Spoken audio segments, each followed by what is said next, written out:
जैसे कि हम जानते हैं कि बच्चों को एक फैक्टर बनाने वाला क्वेश्चन आता है, क्वाड्रेटिक इक्वेशन में फैक्टर बनाना, वो बहुत ही मुश्किल लगता है।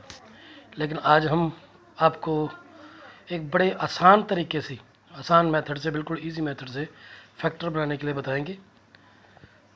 आप ध्यान से देखिएगा, आई एम श्योर आप आराम से सीख सकते हो। फॉर एग्ज़ाम्पल हम एक एग्ज़ाम्पल लेते हैं।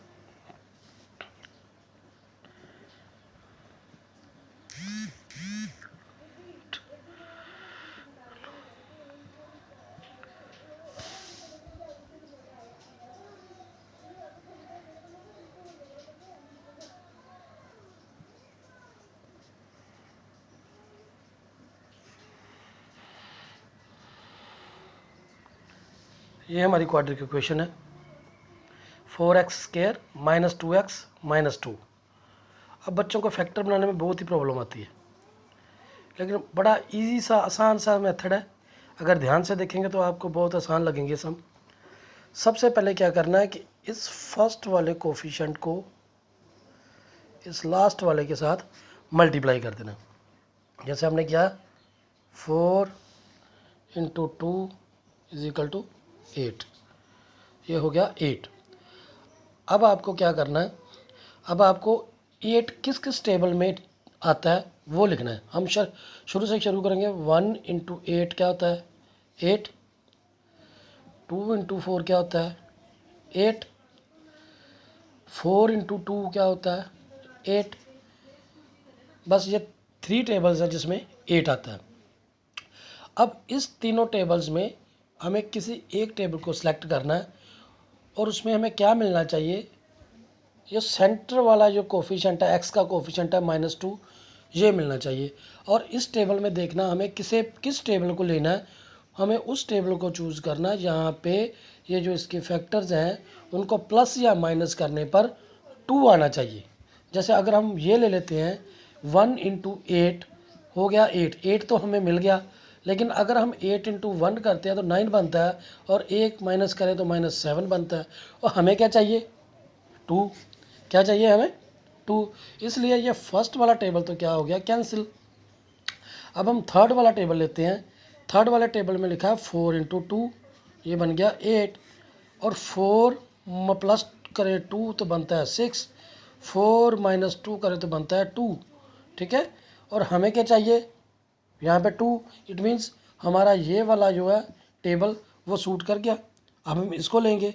अब इसको लिखने पहले तो हमें ये स्टेप सभी बच्चों को पता चल गया कि हमें फैक्टर बनाने के लिए ये फर्स्ट कोफिशिएंट को लास्ट वाले नंबर के साथ क्या करना होता है? मल्टीप्लाई करना होता है।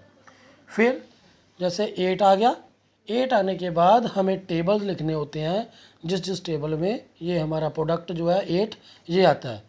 जैसे 1 × 8 हो गया, 2 × 4 हो गया, 4 × 2 हो गया। अब हमारे पास 3 टेबल हैं। तीनों टेबल्स में से किसी एक टेबल को चूज़ करना है जिसे प्लस या माइनस करने पे ये बीच वाला जो हमारे पास है कोफिशिएंट -2 ये आना चाहिए। Okay okay. अब लिखना कैसे है?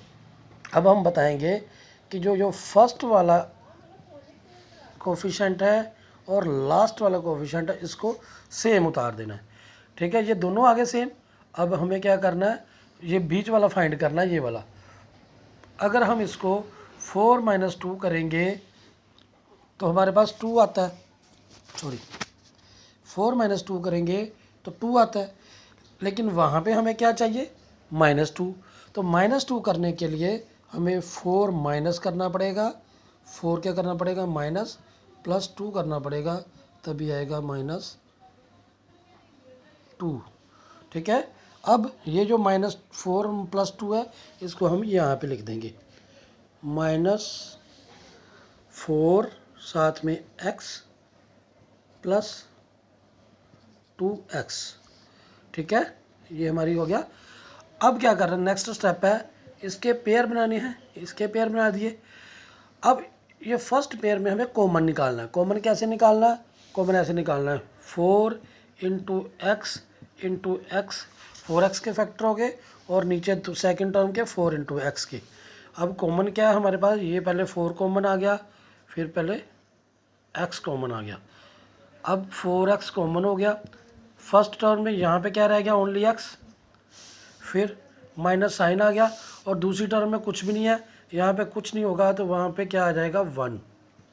ओके, अब आ गया प्लस, सेकंड में दिख रहा है प्लस में यहाँ पे कॉमन क्या आ रहा है, जैसे 2 का हो गया 2x और 2 का हो गया 2 1 जा 2, और इसमें कॉमन क्या आ गया हमारा 2। तो हम क्या करेंगे, इसको 2 निकाल लेंगे और यहाँ पे आ जाएगा क्या, रिमेनिंग क्या रह गया x, दूसरे में क्या रह गया 1। ओके, अब ये आपकी इक्वेशन बन गई। अब क्या लिखेंगे, देखो ये और ये दोनों सेम है, इसको एक ही बार लिखना 1 टाइम, और सेकंड जो बचा है 4x + 2,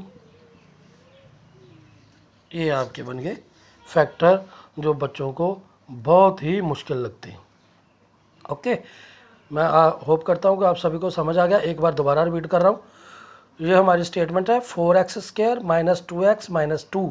हमने फर्स्ट स्टेप सबसे पहले क्या करना है, जो फर्स्ट वाला कोफिशिएंट है उसको, फर्स्ट वाले 4 को लास्ट वाले 2 के साथ मल्टीप्लाई करना है, जैसे हमने ये किया हुआ 4 इंटू, यहाँ पे हमने किया 4 × 2 = को आ गया 8 आ गया। ओके, 8। फिर सेकंड टाइम में हमने क्या करना है, 8 के फैक्टर्स ढूंढने हैं, 1 × 8, 2 × 4, 4 × 2। फिर हमने इस तीनों टेबल्स में किसी एक को चूज़ करना है, जो हमारी सेकंड जो रिक्वायरमेंट है ये -2 वाली, ये -2 आना चाहिए। इन्हीं टेबल को, जो हम टेबल सेलेक्ट करेंगे उसको प्लस या माइनस करने पे जो हमारी रिक्वायरमेंट है वो -2 आनी चाहिए। तो वो हमने फाइंड किया कि यहाँ पे 4 × 2 से हमारी रिक्वायरमेंट जो है वो पूरी हो रही है ना, 4 × 2। और हमें ये देखना है कि जो साइन यहाँ पे लगा होगा सेंटर वाली रिक्वायरमेंट के साथ जो होगा, वो माइनस करते वक्त बड़ी टर्म्स, जो बड़ी टर्म्स है उसके साथ लगाना है। जैसे हमने अब 4 और 2 में बड़ा क्या है 4 के साथ हमने माइनस लगा दिया, ये देखो 4 के साथ हमने माइनस लगा दिया, और जो स्मॉलर है उसके साथ हमने प्लस लगा दिया। इस तरह क्या होगा, -2 आ जाएगा, -2 हमारी रिक्वायरमेंट पूरी हो जाएगी। फिर हमने क्या किया, कॉमन निकाल दिया 4x, यहाँ पे 4x के फैक्टर किया 4 × x × x, नीचे सेकंड टर्म के 4 × x के कॉमन 4 हो गया, x हो गया। और फिर हमने क्या किया, पहले में x को रिमेनिंग रह गया था, सेकंड में 1, इस तरह 2 कॉमन आ गया, x - 1, इस तरह ये और ये दोनों सेम है, x - 1 एक बार लिखना, और जो रिमेनिंग रह गया 4x - +2, ये सेकंड टर्म आ गया। इस तरह ये आपका क्वेश्चन सॉल्व हो गया। होप है कि आपको समझ आ गया होगा। अगर समझ आ गया तो इसको लाइक जरूर करना।